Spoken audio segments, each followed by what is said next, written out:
Hi, everyone. We've opened the webinar for attendees to join, and we'll start off the session now. Welcome to our CData Coffee Break webinar on replication of Oracle NetSuite data into SQL Server for reporting. I want to remind everyone this session is being recorded, and we'll make the recording available to all the registrants after the webinar ends. Please enter any questions that you have in the Q&A panel on Zoom, and we'll make sure to get them addressed either on the chat or directly in the session. My name is Arun Anand. I'm a Solutions Engineering Manager at CData, and I'll be hosting this session. We also have Raymond Regal, who's a Senior Solutions Engineer with us, and he'll be leading the demo portion today. And on the Q&A is Antoine Turetsky, who's one of our great Solutions Engineers. So just a brief overview of CData as a company. We are based in the data connectivity and integration space. We're based out of Chapel Hill in North Carolina, but we do have regional offices in EMEA and the Asia Pacific region. We see ourselves as a market leader in the data connectivity space. We have around 10,000 active customers at this point who are using our solutions in many different capacities. And we also work with over 100 different OEM partners, including companies like TV and Tableau, to help extend the native connectivity of those interfaces. So what we're going to be discussing today is CData Sync. And the primary use case that we're talking about is data replication out of NetSuite into a SQL Server. This is a common need that we see across our customer base. Organizations are looking to create a data warehouse that they can report and run analytics off of. And CData Sync is essentially intended to streamline this kind of data pipeline and continuous data replication from a source like NetSuite into SQL Server. So we have support for hundreds of different systems. NetSuite is certainly one of those, but we have support across the board for various CRMs, ERPs, relational databases, file-based storage, and so on. And we also support destinations like SQL Server, but really any data repository, any kind of database or data warehouse system, we would support as a destination connection through CData Sync. And in terms of deployment, we support two main deployment options. One is the on-premise option, so you could have Sync running directly in your on-prem network environment, pulling data in, whether it's from the cloud or from other on-premise sources, and creating these data pipelines hosted locally. We also do support a hybrid deployment model, and this is where you can have Sync as a self-hosted service running on your private cloud infrastructure, whether that be through AWS or Azure, GCP. And so it's pretty flexible in terms of how we will support these kinds of different deployment scenarios.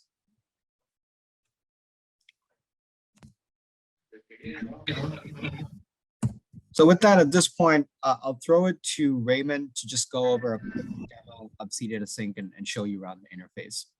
Thanks, Raymond. All right, so thank you so much, everybody, and thank you, Arun, for that, for the introduction and the overview of CData Sync.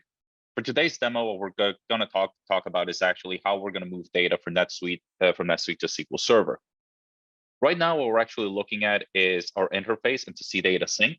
And one of the things that I want to point out is that this interface is 100% web-based interface. So as Arun mentioned, we can go ahead and deploy this on premises or in the cloud or in a hybrid environment. And all your users need to know is just the URL to be able to log in. And then they can sign in with their credentials so you can actually give in. So we can tie this to your LDAP, Active Directory, or even if you just want to create local user accounts, you can go ahead and create them for your users to log in and be able to give them permissions on what data to see, what transformations they're allowed, etc. But very quickly, when we come in, we're greeted by this dashboard. And the dashboard over here, what's going to give us some quick metrics on what's been happening to our jobs and our runs. We can see how many jobs have been executed, how many have run successfully, how many have failed, what needs to be brought to our attention. If we have any jobs that would be scheduled, we see them down here at this corner, and we can just see a more detailed log of the tasks that were run and so forth. On the left-hand side, what we have is now we have a panel, which is actually how we're going to be able to navigate, where we're going to have access to our jobs and what's going to have what movement of data is happening between them. Our connections, and this is where we can go into details how we're going to create that connection from our data sources to our destinations. We have transformations, logs, a little bit more on the administrative side, APIs. If we want to do things a little bit less graphically, we can do them more programmatically. We have that ability to go ahead and do that as well. But for today's demonstration, I'm just going to focus on these three: the connections, job, and jobs. Let's go ahead and jump right into the connections and see what we have in here for us. So when this is going to load and the connection says that, first we're going to be greeted by this little screen right here, and this is going to give us our information on what connections we already have established. If we wanted to go ahead and create a new one, all we have to do is just click this Add Connection button, and then we have a little Elasticsearch here that can actually takes us through all the available data sources that Sync can connect to, and we have quite a many of them. But fortunately, with this, we can actually go ahead and create a search and filter down what we want. So if we just want NetSuite, we just look at the driver that we want, and we go ahead into this option to go configure the connection. Once we go in here, this is where we can put in our information to connect to NetSuite. Now, we have different ways of being able to authenticate. In NetSuite, we support basic and token, but if we have other methods, other data sources that support other different methods of authentication, such as Kerbos, LDAP, Azure Active Directory, any one of those forms of authentication, you can link those in here if your data source supports it. Now, I'm not going to go ahead and put in this information here because I'm going to fat finger it. So what I've done is I've created this connection, and what I'm going to do, I'm going to actually show you how one already looks like once it's completely established. So if we go back and I look at my NetSuite source, I now have all my information here ready to go. And if once I have all this done, this nice little button here at the corner, the Save and Test, will actually tell me if it's all correct or if I have errors. And if I have errors, it's going to give it to them, or if everything's okay, I'm just going to get that green check mark pop up that just came up. Another thing I want to point into, something that's important to Sync, is that it's very dependent on source and destination. If I go back here to the Add Connection tab, and once we get this pop-up to come up, we see here sources and destination. This is what we'll actually be able to read and write to. So this is where we actually would also, so same as with our NetSuite for a source, if we want our destination for SQL Server or another data warehouse, we can go ahead and establish it the same way, just by doing the exact same steps that I showed earlier. Once we have a connection established and we have the right credentials to start pulling data and starting our replications, this is now when we go to our Jobs tab. Our Jobs tab is going to now give us an overview of all the existing jobs that we have, and of course of any other ones that we want to create, and is going to give us information if they're scheduled or not, etc. To add a job, it's just as easy as creating a connection. We just go to this blue button here on the right-hand corner. We give it a name, and then we select the sources that we want to pick from. Now we want to do NetSuite, and then we want to do SQL Server. And with this, we just say what type of replications we want to do. In this case, I'm going to hit for the standard and then add the job. Once the job is done, this is what we will get. We will get something like this. We have our name, and then we can see our data sources that are being connected through on the logo. And when we click into it, now we can get and start actually tweaking, refining, and configuring how we want our replication job to start. When we click on this, we actually get greeted by another screen, which is now looking into the configuration of this job. We can quickly see some information, such as information when the job was last run, if it was successful or not, how quickly it took.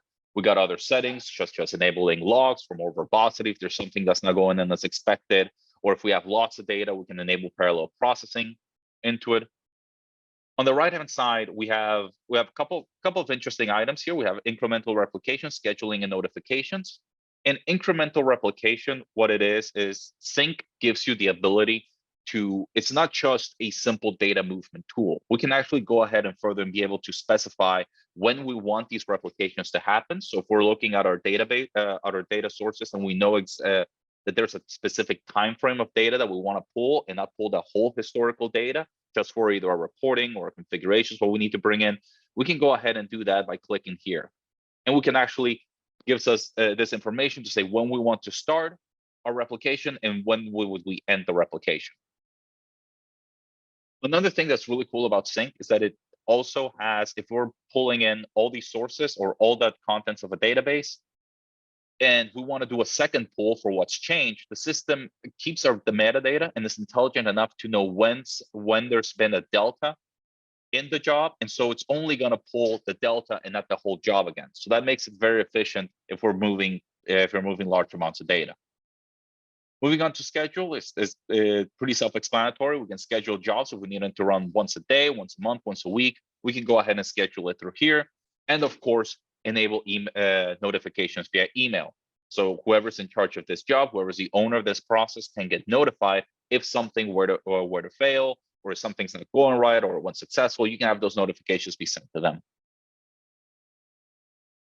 On the tab overview, this is where we can actually look at more information about the current job that we have. In this task one, this is now where we can actually select what schema we want to bring in from our entire table. In this example, we're going to be working with this context table. But if I wanted to bring more, it's going to pull all the information that's available and the tables that I have access and permission from NetSuite to be able to bring in. So if I wanted to bring in extra, I just have to click on them and say add task, and it will be added right into the workflow that's going to be added for that replication.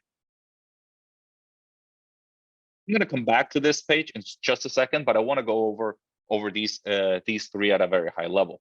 In this tab, we have job history. This just going to gives us more in depth of the run of the job. We're also going to have events. So this is going to be everything that's going to happen in more of a programmatic manner.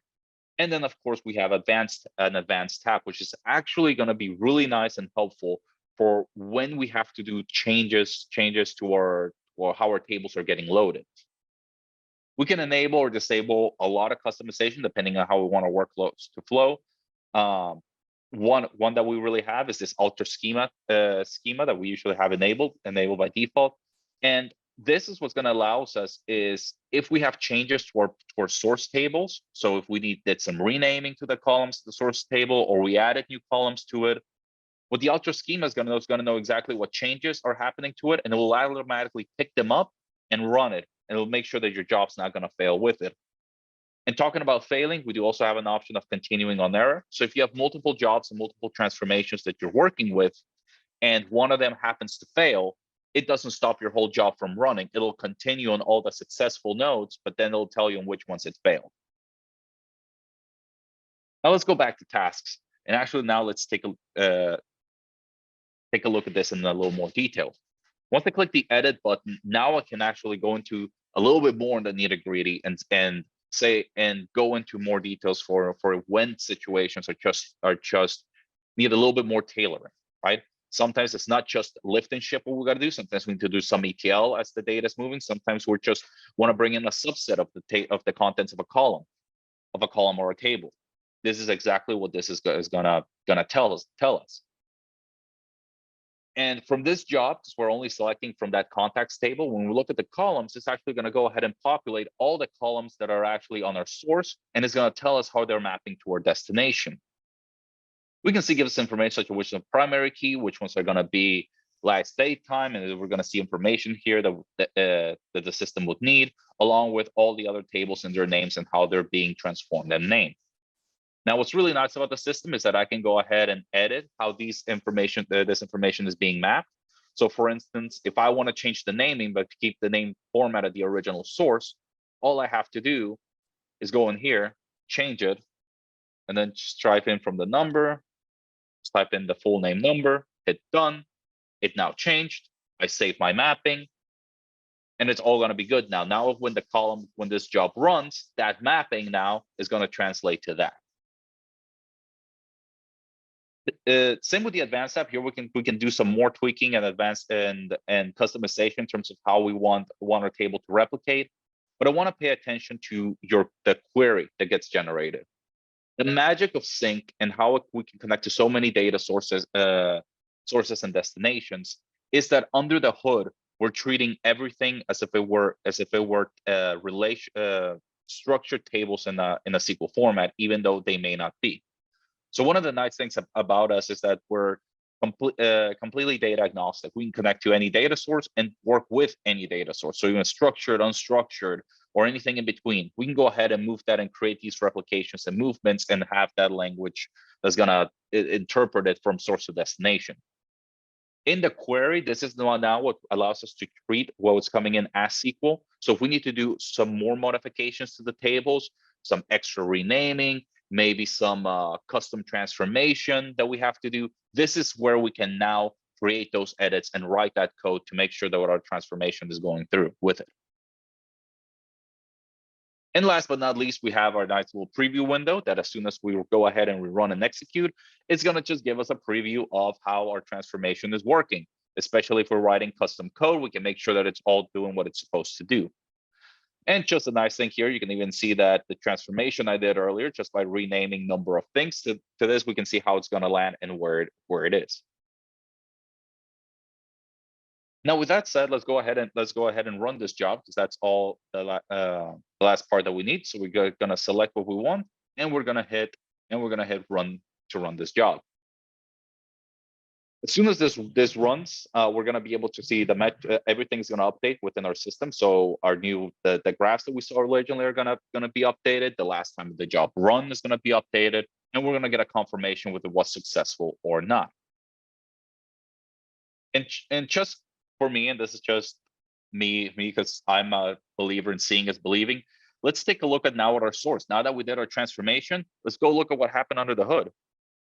And we can see right here that even on our destinations, we have now our entire data source gets actually now loaded in here. So we can go ahead and see that the replication was successful, and we have our data that went in from our source into our destination for it to keep moving. And with that, I'm gonna leave you to it. And Arun, you can go ahead and you can finish this up for us. Yeah, thanks, Raymond. So I want to round out Raymond's discussion of Sync with an example of a real-world Sync use case that we worked on, just to kind of go over some of the possibilities with Sync as a solution. So we worked with Holiday Inn Club Vacations recently, and they had a lot of legacy systems storing a lot of their operational data. And they had also implemented Salesforce as their CRM, but they were not able to easily access that data to drive their weekly and monthly reporting. So they came to us to resolve this data access problem. And after working with them, we came to Sync as being the right tool for the job. And we were very quickly able to help them build out a SQL Server repository storing their data from these different operational data sources using Sync. And ultimately, they were able to use that to build out their analytics and their various dashboarding from Power BI on their sales data. So I wanted to highlight this use case just to underscore the fact that companies of all sizes are facing these kinds of data access problems. But with Sync, you can easily create an infrastructure for reporting on data that's coming out of any of these operational systems. So at this point, I want to give about some questions. Just as a reminder, you can use the Q&A panel on Zoom to type out any questions that you might have about Sync and any of what we've covered. Just to honor the 15-minute time limit for the webinar, I just want to quickly also cover some next steps with you all at this point. So if you'd like to learn more about Sync, you can go to cdata.com/sync and sign up for a free trial that way. See, that website will also have a link to our free trial download. That's a 30-day free trial that you can use to set up a lot of the flows that you might want to implement in production. And if you have any questions about Sync from either a technical standpoint or from a licensing standpoint, you can feel free to send your questions to sales@cdata.com. And we'd be able to set up some time with you to discuss your use case and specifics further. So I see we have a question in the chat. We'll stick around for a couple more minutes just to address some of the questions. So Michael is asking, what are the pros and cons of using Sync instead of SSIS extensions when dealing with something like SQL Server? So this is a great question, Michael. This is a scenario that we see very commonly. Customers who are currently using SSIS, who are exploring different options. I would say really the main distinction there is that Sync is a much more streamlined interface for setting up these kinds of data replication tasks. SSIS is intended to be a development platform. It takes either SQL Server specific experience or some kind of ETL experience to be able to design these kinds of data pipelines. Whereas as you saw with Sync, as Raymond has covered, it's really, in the case of Sync, it's really just a point and click interface that you can use to design these data pipelines. So the trade-off there is SSIS is native to the SQL Server environment. You might have a lot of familiarity with SSIS as a platform. However, with Sync, you're getting access to all of the 250 plus different data sources that CData supports connectivity with, and you're also getting a much more usable, streamlined interface to carry out these kinds of replication tasks. So that's a great question. Another question that we get pretty commonly is the list of supported sources and destinations for CData Sync. And you can find those up on our website, the full list of sources, and I'm going to place that as a link on the chat right here.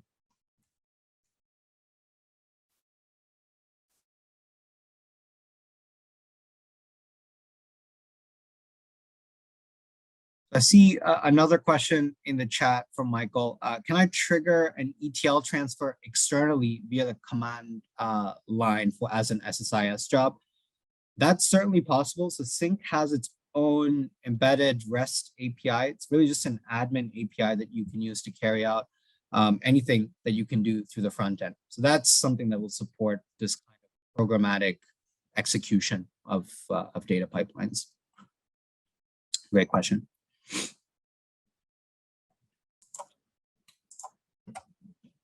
So at this point, that's all the time that we have for questions. As I said, please feel free to reach out to us at sales@cdata.com if there's anything else that we can help address at this point. We can also set up some time with you to discuss the specifics of your use case and speak about the applicability of Sync there. So, and we can follow up with email for any questions that we weren't able to get to directly on this session.